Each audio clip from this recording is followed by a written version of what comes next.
నడిపిస్తూ దైవర్తమానం కొరకై సంసిద్ధం చేస్తారు. అందరం కూడా ప్రార్థనా పూర్వకంగా సిద్ధపడదాం. హల్లెలూయా హల్లెలూయా, స్తోత్రం స్తోత్రం. అందరూ రెండు చేతులు పైకెత్తి చేరువచ్చిన ప్రతి ఒక్కరూ రెండు చేతులు ఆకాశం వైపెత్తి కొద్ది నిమిషాలు ప్రభు నామాన్ని స్తుతించుదాం. స్తోత్రం. Hallelujah hallelujah hallelujah hallelujah hallelujah hallelujah. Thank you lord. స్తోత్రం స్తోత్రం స్తోత్రం స్తోత్రం స్తోత్రం స్తోత్రం స్తోత్రం. Thank you Jesus. Hallelujah hallelujah hallelujah hallelujah hallelujah hallelujah. స్తోత్రం స్తోత్రం స్తోత్రం స్తోత్రం స్తోత్రం స్తోత్రం స్తోత్రం స్తోత్రం స్తోత్రం. Thank you Jesus. Hallelujah hallelujah hallelujah hallelujah హల్లెలూయా.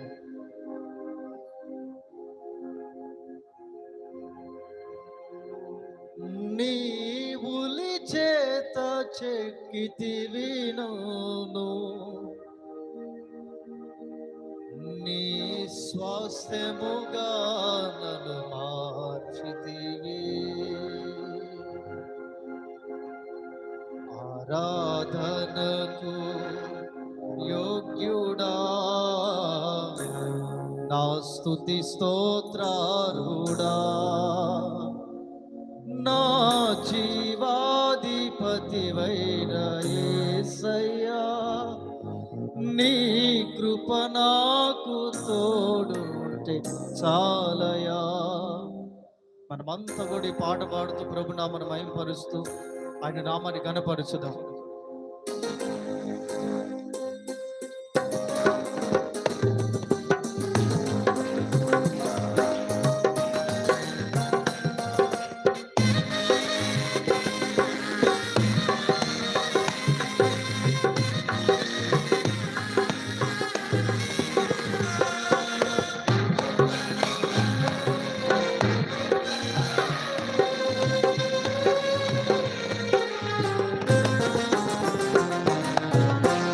ఆరాధనకు యోగ్యుడా, నా స్తుతి స్తోత్రార్హుడా,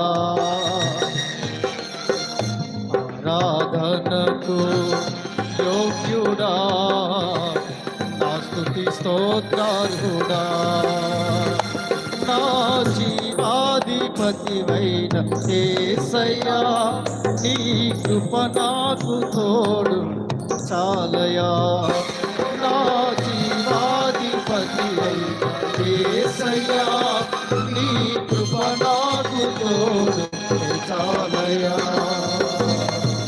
ఆరాధనకు యోగ్యుడా, నా స్తుతి స్తోత్రార్హుడా, ఆరాధనకు యోగ్యుడా, నా స్తుతి స్తోత్రార్హుడా.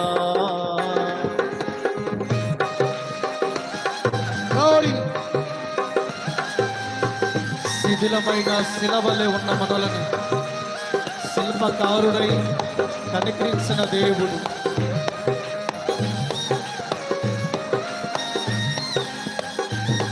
గ్లోరీ షందరియా నమాంతురాల నమాంతురి. హల్లెలూయా.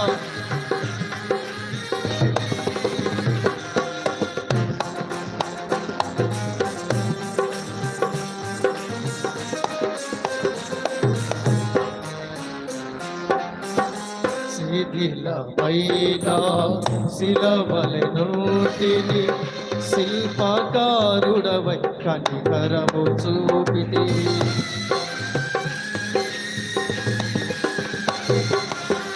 శిథిలమైన శిలవలె నోటిని శిల్పకారుడవై కనికరము చూపితివి.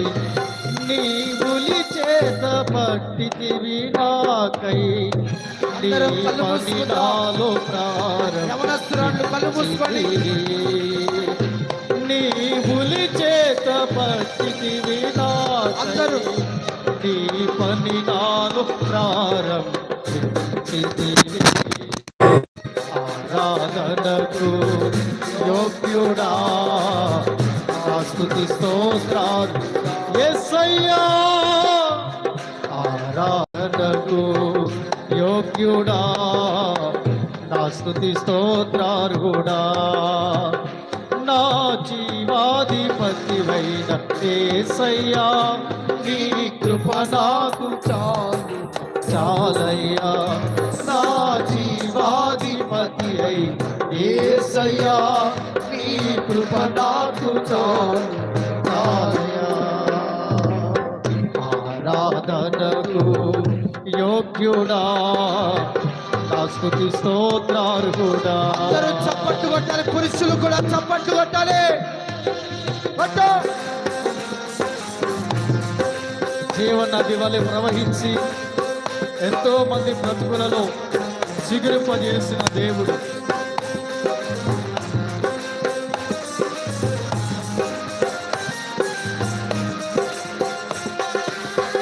ఆమేన్. ప్రతి ఒక్కరు మనసారా ప్రభు నామాన్ని మహిమపరచుదాం.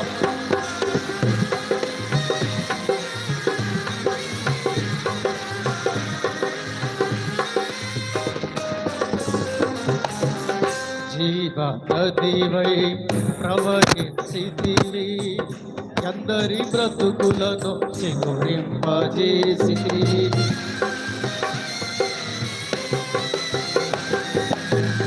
జీవనదివై ప్రవహించితివి, అందరి బ్రతుకులను చిగురింపజేసితివి. తిరిగి జన్మింపజేసితివి, నీలో ఇక జీవించువాడను కానుగా. తిరిగి జీవింపజేసితివి, నాలో జీవించువాడను కానుగా. ఆరాధనకు యోగ్యుడా, నా స్తుతి స్తోత్రార్హుడా. ఆరాధనకు యోగ్యుడా, నా స్తుతి స్తోత్రార్హుడా. ఆధిపతివైన యేసయ్యా,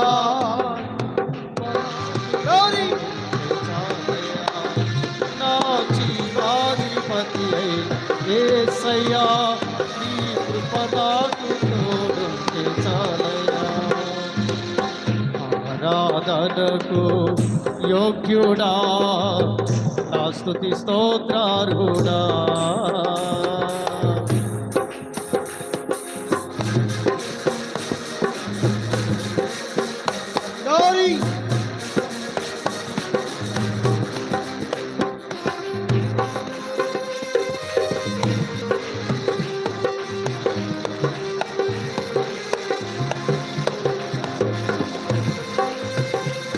నీ జీవితంలో ఉన్న చీకటి తెర వెనుక జరుగుతున్న ప్రతి కార్యాలను నా ప్రభు ఉపవాస కుడికలో తొలగించబోతా ఉన్నాడు.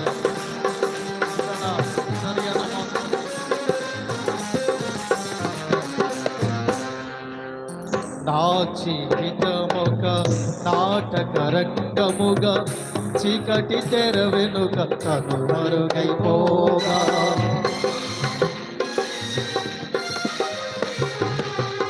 నా జీవితమొక నాటక రంగముగా, చీకటి తెర వెనుక కనుమరుగైపోగా. నాకు వినిపించే జీవన రాగాలు, బ్రతుకుపై ఆశ కలిగించి నీ మాటలు. నాకు వినిపించే జీవన రాగాలు, బ్రతుకుపై ఆశ కలిగించి నీ మాటలు. ఆరాధనకు యోగ్యుడా, నా స్తుతి స్తోత్రార్హుడా. ఆరాధనకు యోగ్యుడా, స్తోత్రార్హుడా. నా జీవాధిపతివైన యేసయ్యా, నీ కృప నాకు ఉంటే చాలయ్యా.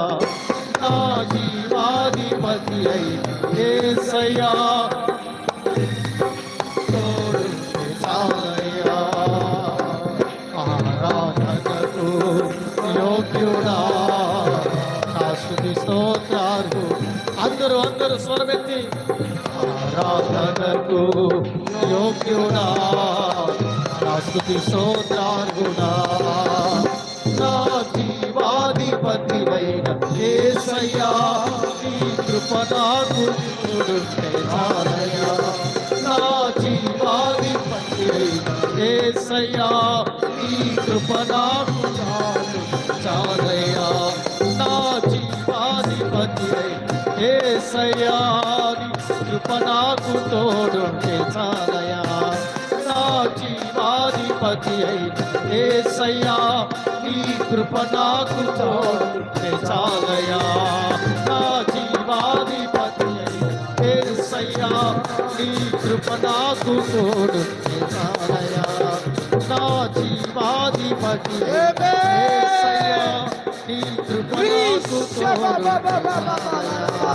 నా జీవాధిపతి యేసయ్యా నీ కృప నాకు తోడుంటే చాలయ్యా. నా జీవాధిపతి అయిన యేసయ్యా నీ కృప నాకు తోడుంటే చాలయ్యా. నా జీవాధిపతి అయిన యేసయ్యా నీ కృప నాకు తోడుంటే చాలయ్యా. నా జీవాధిపతి అయిన యేసయ్యా కృప నాకు తోడుంటే చాలయ్యా. యేసయ్యా జీవాధిపతివైన యేసయ్యా యేసయ్యా నా జీవాధిపతివైన యేసయ్యా నా జీవాధిపతి ఉరనబషదరియలనబస్ కునవలనబస్ నాకు చాలు ప్రభువా. ఉరనబషదవలనబస్ యేసయ్యా నీ ఉరనబషదవలనబస్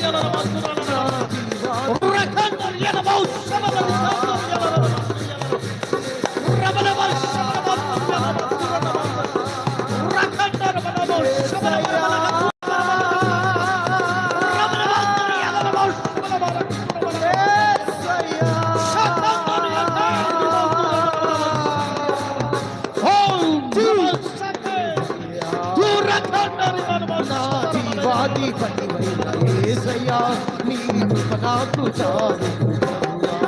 నా జీవాధిపతివైన యేసయ్యా నీ తోడుంటే నాకు చాలయ్యా. నా జీవాధిపతివైన యేసయ్యా నీ కృప నాకు చాలు చాలయ్యా. నా జీవాధిపతి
శిథిలమైనా శిలవలే ఉంటిని శిల్పకారుడవై కనికరము చూపితి.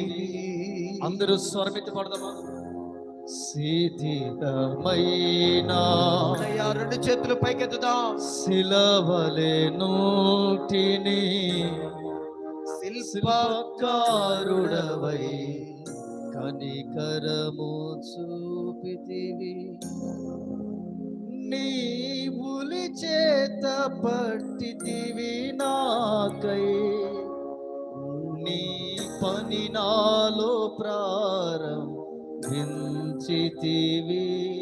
నీ ఉలి చేత పట్టితివి నాకై,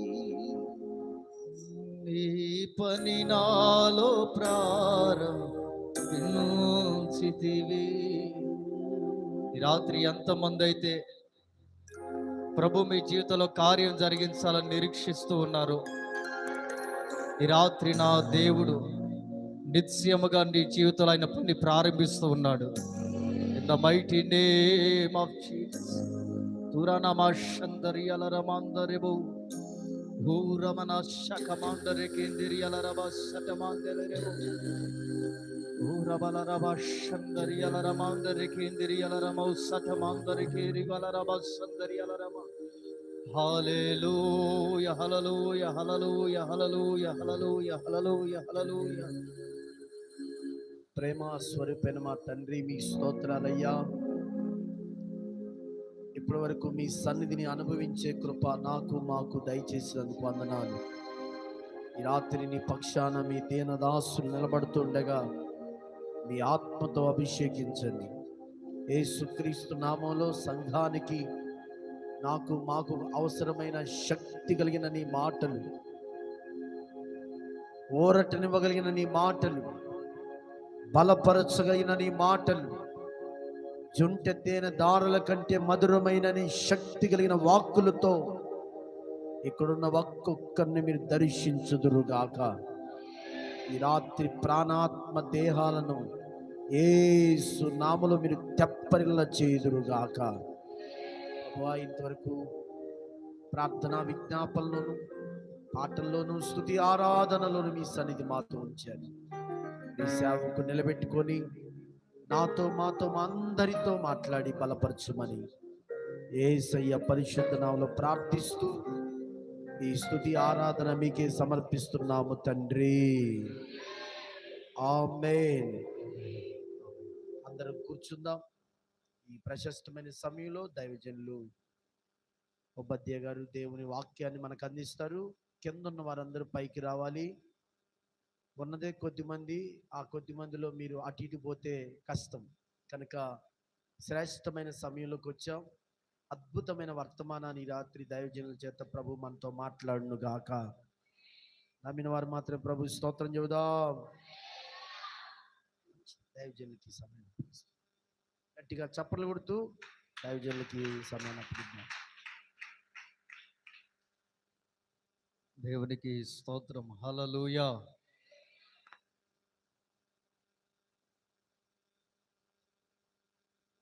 ప్రైజ్ ది లార్డ్. హల్లెలూయా. స్తోత్రం. మన ప్రభు అయిన యేసయ్యకే మహిమ ఘనత ప్రభావములు కలుగును గాక. ఎంతమంది ఈ రాత్రి సంతోషంగా ఉన్నారు? కొంచెం సంతోషంగా ఉన్న వాళ్ళు కొంచెం ఎత్తచ్చు. కొంచెమే అయ్యారు, మాకు కొంచెం ఉందన్న వాళ్ళు కొంచెం ఎత్తండి. అయ్యగారు మాకు కొద్దిగా పావు ఉందన్న వాళ్ళు పావు ఎత్తండి. అర ఉందన్న వాళ్ళు అర ఎత్తండి. దేవునికి స్తోత్రం కలుగును గాక. హల్లెలూయా. ఈ రాత్రి నా దేవుడు పరిపూర్ణమైన సంతోషంతో మిమ్మల్ని నింపును గాక. హల్లెలూయా. కృపా సమాధానములు మీతో ఉండును గాక. హల్లెలూయా. హల్లెలూయా.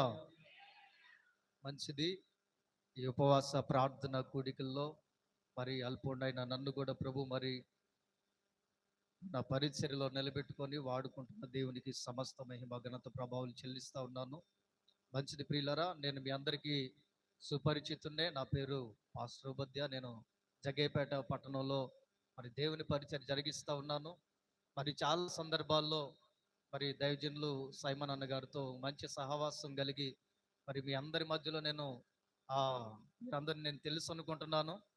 ఏది ఏమైనా మరి ఈరోజు దేవుడు మనతో మాట్లాడటానికి కొరకై ఆయన మన కొరకు సిద్ధపరిచిన ఒక వాక్య భాగాన్ని మనం చదువుకొని దేవుని వాక్యాన్ని మనం ప్రారంభించుకుందాం. యెహోషువ గ్రంథము 3వ అధ్యాయము యెహోషువ గ్రంథము 3వ అధ్యాయము 1వ వచనాన్ని ఒకసారి చదువుదాం.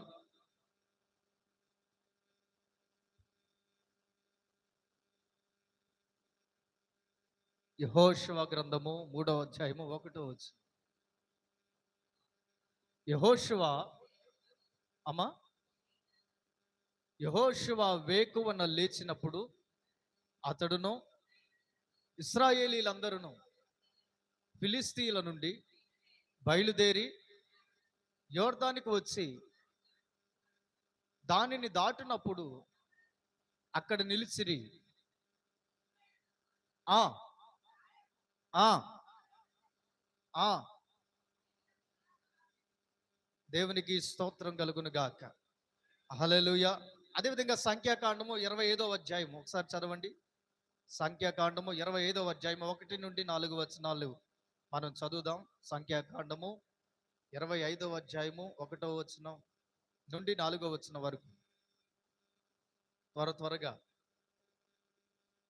ఈ 2 వాక్యాలు చదువుకున్న తర్వాత మనం దేవుని యొక్క వర్తమానంలోనికి వెళ్దాం. సంఖ్యాకాండము 25వ అధ్యాయము దొరికిందా బైబిల్ గ్రంథంలో? మొదటి నుండి చదవండి ఒకసారి. 25 మొదటి నుండి. ఇశ్రాయేలీలు షిత్తీములో దిగి ఉండగా ప్రజలు మోయాబు రాండ్లతో వ్యభిచారము చేయసాగిరి. ఆ స్త్రీలు తమ దేవతల బలులకు ప్రజలను పిలువగా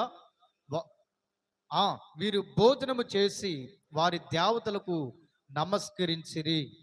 అట్లు ఇశ్రాయేలీలు బయల్స్పెరెసుతో కలిసి నందున వారి మీద యెహోవా కోపము రగ్గులు కొనెను. దేవునికి స్తోత్రం కలుగును గాక. హల్లెలూయా. ప్రియమైన దేవుని బిడ్డలారా, మరి జాగ్రత్తగా కొద్ది నిమిషాలు దేవుని మాటలు మీరు వినండి. అందరు తలలు పైకి ఎత్తండి. దేవునికి స్తోత్రం. ఒకసారి 2 చేతులు ఎత్తి గట్టిగా చూద్దామా? హల్లెలూయా.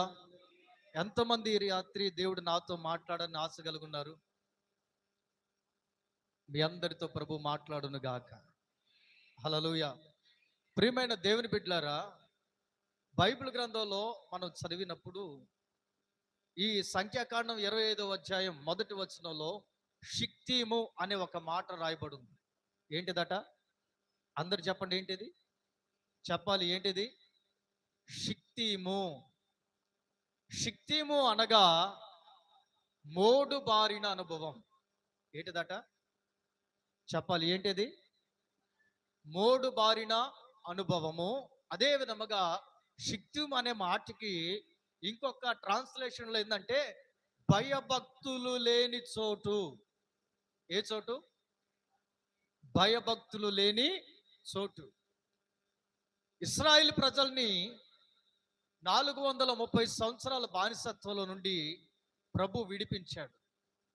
ఎందుకు వారిని విడిపించారంటే వారందరూ 430 సంవత్సరాలు ఐగుప్తు బానిసత్వంలో నలుగుతా ప్రభుకి ప్రార్థన చేసినప్పుడు ఆయన వారి ప్రార్థన ఆలకించి వారందరిని రక్షించడానికి దైవజనుడైన మోషేని దేవుడు పంపించాడు. ఎవరిని పంపించారు? దైవజనుడైన మోషేని ఇశ్రాయేల్ ప్రజల్ని ఐగుప్తు యొక్క బంధకాల నుండి విడిపించి వారిని పాలు తేనెలు ప్రవహించే కానానుకు తీసుకొని రావటానికి భక్తుడైన మోషేని దేవుడు ఇశ్రాయేల్ ప్రజల విమోచన కొరకు అక్కడికి పంపించాడు. ఇశ్రాయేల్ ప్రజల్ని మోషే అక్కడికి వెళ్ళి ఐగుప్తులో ఐగుప్తు దేశాన్ని ఐగుప్తు రాజుతో దేవుని సహాయం ద్వారా పోరాడి వారందరిని విడిపించి ఎర్ర సముద్రం నుండి ఎరికో కోటగోడల నుండి యోర్దాను నుండి అన్నిటి నుండి విడిపించి వారినంట పాలు తేనెలు ప్రవహించే కానాను దేశానికి ప్రయాణమై నడిపిస్తా ఉన్నాడు. దేవునికి స్తోత్రం కలుగును గాక. ప్రయాణమై నడిపిస్తున్న రోజుల్లో అక్కడ షిత్తీము అనే ఒక ప్రాంతానికి వచ్చి వారు అక్కడ ఆగిపోయారు. ఎక్కడ ఆగిపోయారండి? షిత్తీము అనే ప్రాంతానికి వచ్చి అక్కడ ఆగిపోయారు. అక్కడ ఆగిపోయిన తర్వాత వాళ్ళు ఇంచుమించుగా 15 సంవత్సరాలు అక్కడ ఉన్నట్లుగా బైబిల్ గ్రంథంలో మనం చూడొచ్చు. దేవునికి స్తోత్రం కలుగును గాక. ఎన్ని సంవత్సరాలట? 15 సంవత్సరాలు.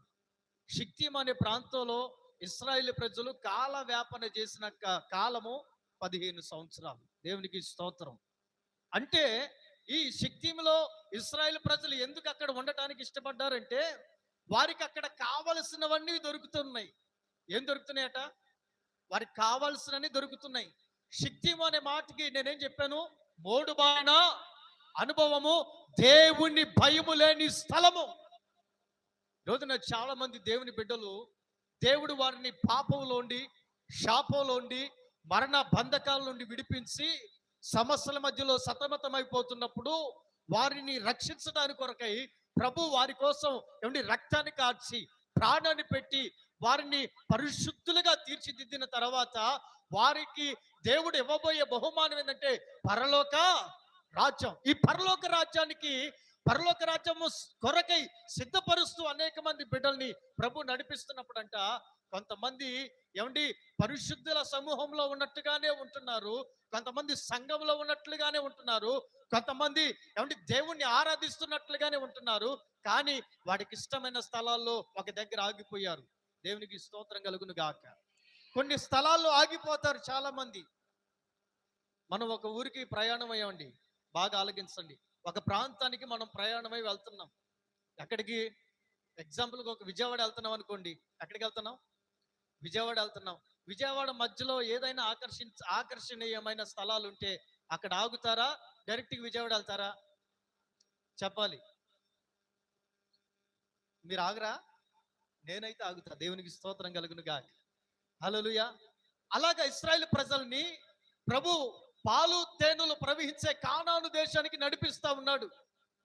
నడిపిస్తా ఉంటే వాళ్ళకి షిత్తీం అనే ఒక ప్రాంతానికి వచ్చిన తర్వాత వాళ్ళ ఆలోచనలన్నీ ఏమైపోయినాయంటే ఈ షిత్తీం అనే ప్రాంతము చాలా బాగుంది, ఇక్కడ పరిస్థితులన్నీ బాగున్నాయి, మనం ఏది చేసినా ఎవడు అడిగేవాడు లేడు, అడ్డు చెప్పేవాడు లేడు, ఇష్టారాజ్యంగా ప్రవర్తించవచ్చు. ఎప్పుడు చూసినా మోషేతో పాటు వెళతా ఉంటే మోషే ఏమంటాడంటే ప్రార్థన చేయాలి, ప్రభుని స్తుతించాలంటాడు. కానీ ఈ స్థలం మీద మనకి బాగుంది అని చెప్పి షిత్తీములో ఆగిపోయారట. ఈరోజున చాలా మంది దేవుని బిడ్డల జీవితాల్లో దేవుని యొక్క కోపం, దేవుని యొక్క ఉగ్రత, దేవుని యొద్ద నుండి కొన్ని దురాత్మలు వారి కుటుంబాల్లో పట్టి పీడించడం గల కారణాలు ఏంటంటే నిన్ను దేవుడు పరలోక రాజ్యానికి నడిపిస్తా ఉంటే నీవు మధ్యలో షిత్తీం అనే ప్రాంతంలో ఆగిపోతా వస్తున్నావు. మధ్యలో బ్రేకులు పడతా ఉన్నాయి. దేవునికి స్తోత్రం కలుగును గాక. ఏం పడుతున్నాయి అక్క? బ్రేకులు పడుతున్నాయి. అందుకనంటే అతి వేగం ఏ కరం అండి? అతి వేగం ప్రమాదకరం అట. కానీ నేనేమంటానంటే పరలోక రాజ్యానికి నువ్వు ఎంత వేగంగా సిద్ధపడితే అంత వేగంగా ఎత్తబడతావు. దేవునికి స్తోత్రం కలుగును గాక. హల్లెలూయా. ఈ రోజుల్లో చాలా మంది జీవితాల్లో కొన్ని ఎటువంటి పరిస్థితులు ఉన్నాయంటే వారికి ఇష్టం వచ్చిన దగ్గర ఆగిపోతా ఉన్నారు. వారికి ఇష్టం వచ్చిన దగ్గర ఆగిపోయి దేవుడు మాకెందుకు ఎలా చేశాడు, దేవుణ్ణి నమ్ముకోవటం ద్వారా మాకేంటి ఉపయోగం, దేవుణ్ణి ఆరాధిస్తున్నాం కదా, దేవుణ్ణే మహింపరుస్తున్నాం కదా, దేవుడే కదా మమ్మల్ని రక్షణలో నడిపించింది, మరి మాకెందుకు ఈ బాధలు? చాలా మంది ఆలోచిస్తూ ఉంటారు. అయితే ఈ రాత్రి నా దేవుడు నీతో మాట్లాడుతున్న మాట ఎందుకు తెలుసా? నీవు షిత్తీముని వదిలిపెట్టి నీ అడుగులు పరలోక రాజ్యము కొరకై ముందుకు వేయాలి. దేవునికి స్తోత్రం కలుగును గాక. హల్లెలూయా. షిత్తీమును వదిలిపెడితేనే పాలు తేనెలు ప్రవహించే దేశం ఉతకరాదు. షిత్తీమును వదిలిపెడితేనే వాళ్ళకి పాలు తేనెలు ప్రవహించే దేశం. అందుకనే ఇశ్రాయేలు ప్రజల కాలబలం ఎంత అండి? ఇశ్రాయేలు ప్రజల కాలబలం ఎంత? 6 లక్షల మంది. దేవునికి స్తోత్రం కలుగును గాక. ఎంతమంది అండి? హలో, ఇక్కడే ఉన్నారా? ఇక్కడ ఉన్న వాళ్ళు అయితే స్తోత్రం చెప్పండి. దేవునికి మహిమ కలుగును గాక. ఇశ్రాయేలు కాలబలం 6 లక్షల మంది. ఎంతమంది అండి? 6 లక్షల మంది ఇశ్రాయేలు బలం అయితే పాలు తేనెలో ప్రవహించే దేశంలో ప్రవేశించింది ఎంతమంది? ఎంతమంది అండి? చెప్పాలి. ఇక్కడ ఉన్నారా? ఎంతమంది ప్రవేశించారు? 2. దేవునికి స్తోత్రం. కానీ ఆ 2 ఏం చేశారో తెలుసా? వారితో పాటు వారి గోత్రాలను కూడా ప్రభు కోసం సిద్ధపరిచారు. దేవునికి స్తోత్రం కలుగును గాక. హల్లెలూయా. పాలు తేనెలు ప్రవహించే దేశంలోనికి ప్రవేశించింది 2 గోత్రాలు. ఏ గోత్రాలండి? ఎన్ని గోత్రాలు? ఇశ్రాయేలు గోత్రాలన్నీ 12 గోత్రాలలో 2 గోత్రాలు మాత్రమే కానానులోకి వెళ్ళాయి. మిగిలిన వాళ్ళంతా ఏమైపోయారు?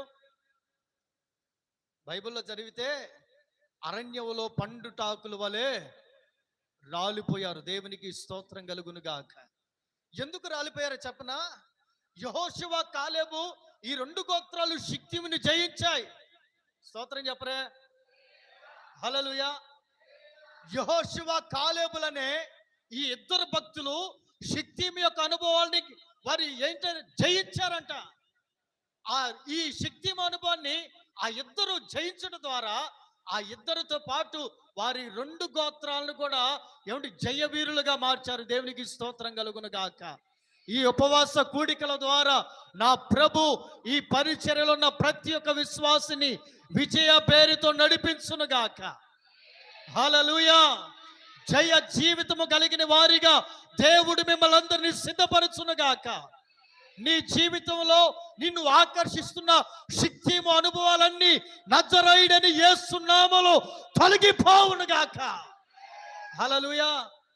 ఆకర్షిస్తూ ఉంటుంది షిత్తీము, నిన్ను ఆకర్షించిద్దండి. ఎంత ఆకర్షించిందో తెలుసా? అక్కడంట 10 గోత్రాల ప్రజలు అక్కడ ఆగిపోయారంట. దేవునికి స్తోత్రం కలుగును గాక. ఎన్ని గోత్రాలండి? 12 మంది వస్తే 10 మంది షిత్తీముని చూసి ఆగిపోయారు. ఎందుకు ఆగిపోయారు అంటే అక్కడంత ఆకర్షణ ఉంది.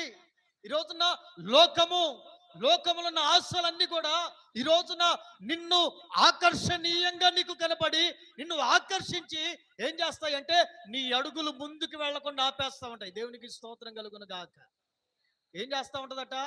అడుగులు ముందుకు పడనీదు. ప్రార్థనకి వెళ్దామమ్మా అన్నారు అనుకోండి, ప్రార్థనకి వెళ్దాం అనుకున్నాం అనుకోండి, ప్రార్థనకి వెళ్దామని ఎప్పుడైతే ఆలోచన వచ్చిందో అక్కడ నీకు ఒక షిత్తీము ఎదురైద్ది. దేవునికి స్తోత్రం.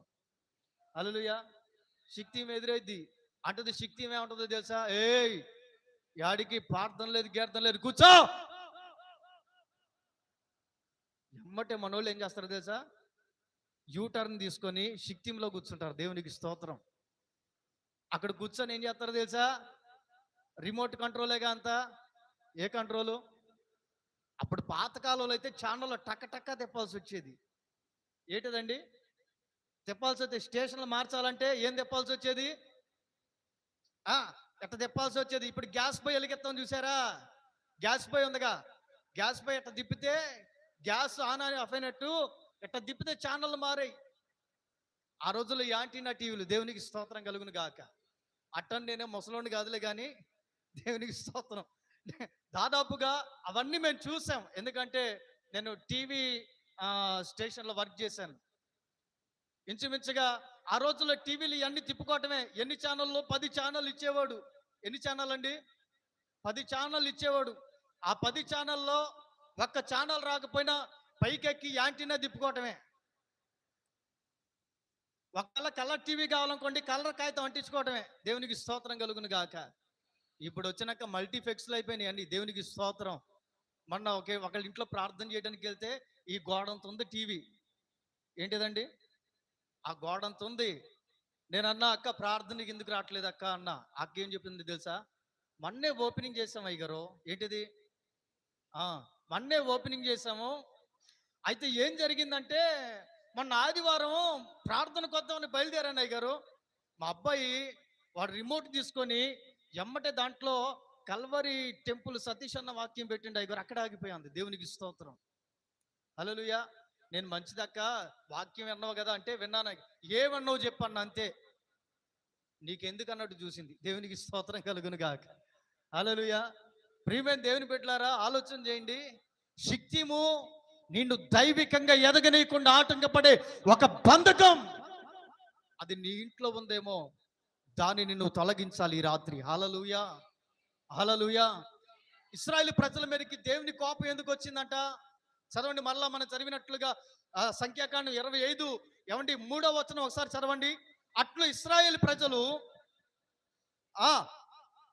చదవరే త్వరగా. చదువుకున్న వాళ్ళు ఉంటే ఒకసారి స్తోత్రం చెప్పండి అమ్మా. హల్లెలూయా. తెలుగు చదువుకున్న వాళ్ళు ఉంటే స్తోత్రం చెప్పండి. హల్లెలూయా. అయితే రేపటి నుండి అన్న మీకు ఇంగ్లీష్లో చెప్పాలి. దేవునికి స్తోత్రం కలుగును గాక. హల్లెలూయా. చదవండి ఒకసారి బైబిల్ గ్రంథంలో 3వ వచనం చదవండి. 25:3 సంఖ్యాకాండం. అట్లు ఇశ్రాయేలీలు బయస్పరోస్తో కలిసినందున వారి మీద యెహోవా కోపము. ఈరోజు ఎందుకో చెప్పనా నీ కుటుంబంలో దరిద్రం, ఈరోజు ఎందుకో చెప్పనా నీ కుటుంబంలో కార్యాలు జరగకపోవటం, నీకంటే వెనకొచ్చినోడు బాగుపడుతున్నాడు, నువ్వు ఇంకా ఎక్కడేసిన గొంగలి అక్కడ ఉన్నట్లుగానే ఉంటుంది. జీవితంలో మార్పు రావట్లేదు. ఏమంటే కుటుంబంలో పరిస్థితులు మారట్లేదు. చిన్నోడు ఎట్టుండో అట్టే ఉండో, పెద్దోడు ఎట్టుండో వాళ్ళ కోసం మళ్ళీ నువ్వు ఉపవాస ప్రార్థనలు చేసిన ఫలితం రావట్లేదాయే. ఇన్ని చేసినా కానీ చూసే జనాలు ఏమంటున్నారు తెలుసా? ఏమా ఇన్ని ప్రార్థన చేస్తున్నావు, మీ దేవుడికి నీ మీద కనికరం రావట్లేదా? ఇంట్లో దయ్యాన్ని పెట్టుకొని దీవెన రావాలంటే ఎలా వచ్చింది? నీ జీవితంలో దేవుని సన్నిధికి నిన్ను ఆటంకపరిచే ఆ పరిస్థితులు ఏమున్నాయో వాటన్నిటి నుండి నీవు విడుదల పొందాలి అంటే వాటిని జయించాలి. దేవునికి స్తోత్రం కలుగును గాక. హల్లెలూయా. చాలా మంది లోనైపోతూ ఉన్నారు, చాలా మంది లోబడిపోతూ ఉన్నారండి. ఎక్కడ లోబడిపోతున్నారో తెలుసా? చిన్న చిన్న ఆకర్షణలకే, చిన్న చిన్న ఏమండి అలవాట్లకే. ఆ రోజు ఇశ్రాయేలు ప్రజల్ని అక్కడ ఆకర్షించిన పరిస్థితులు ఏంటి అంటే 2వ వచనంలో మోయాబు రాళ్లతో వారు ఏం చేశారట? వ్యభిచారం చేశారంట. దేవునికి స్తోత్రం కలుగును గాక.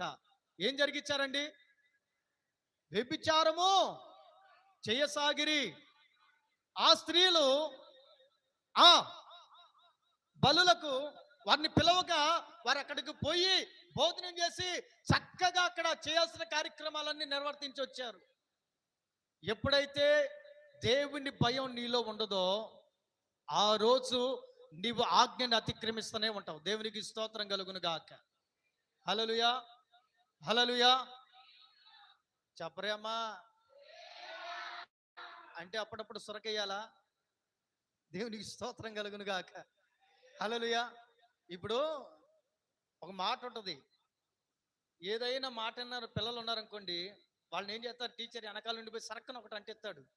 అటగా చెప్పండి చెప్పండి అంటే నీ చెప్తారు, కానీ ఆత్మలో పరవశించి చెప్పటం మనకి రావాలి యేసు నామములో. హల్లెలూయా. ప్రియమైన దేవుని బిడ్డలారా, ఇక్కడ చూస్తే ఇశ్రాయేలు ప్రజలు వ్యభిచారానికి చేయటం అలవాటు పడిపోయారు. ఈరోజున చాలా మంది ఒక రకమైన ఆత్మీయ వ్యభిచారం జరిగిస్తూ ఉన్నారు. దేవుని కంటే ఎక్కువగా ఒక వాటిని ప్రేమిస్తూ ఉంటారు. దేవునికి స్తోత్రం. ఈరోజున దేవుని కంటే ఎక్కువ ఏది ప్రేమిస్తున్నావో అది నీ జీవితంలో నీవు అనుకున్నట్లుగా నీకు లాభాన్ని తీసుకొని రాదు, కానీ ఖచ్చితంగా ఒక నష్టం అయితే నువ్వు చూస్తావు. హల్లెలూయా. హల్లెలూయా. పాత నిబంధనలైనా కొత్త నిబంధనలైనా ఒకటే దేవుడు. ఆయన చెప్పింది, నీ దేవుడైన యెహోవానగు నేనే దేవుడు, నేను తప్ప వేరొక దేవుడు నీకు లేడు. దేవునికి స్తోత్రం కలుగును గాక. ఈరోజు నీ జీవితంలో దేవుని సన్నిధిని వదిలిపెట్టి నీవు ఎక్కడికి ప్రయాణం చేస్తా ఉన్నా ఆ ప్రయత్నాల్లో నీకు సఫలత కలగదు. ఈ ఉపవాస ప్రార్థన కూడికలు మరి ప్రభు ఎందుకు ఈ ప్రాంతం దైవజనుడిని మరి ప్రేరేపించి మరి ఏర్పాటు చేశాడో నాకు తెలియదు, కానీ నిశ్చయముగా ఈ ఉపవాస కూడికల ముగింపులోగా నిన్ను దేవుడు ఒక పరిపూర్ణతలోనికి నడిపించును గాక. హల్లెలూయా. నీవు పరిపూర్ణత కలిగిన సంఘముగా, వధువుగా ప్రభు కొరకై సిద్ధపడుదువుగాక. హల్లెలూయా. చూడండి, ఇక్కడ చాలా అద్భుతమైన మాట. వాళ్ళు శక్తిములో ఆగిపోయారు. శక్తిములో ఆగిపోయారట. ఎన్ని గోత్రాలమ్మా? 10 గోత్రాలు ఆగిపోయినాయి. దేవునికి స్తోత్రం. హల్లెలూయా. నువ్వు ఎప్పుడైతే దేవుని యొక్క బలం నీకు తెలియదో అప్పుడు ఆగిపోతావు. అర్థమవుతుందా? హలో, దేవునికి స్తోత్రం కలుగును గాక.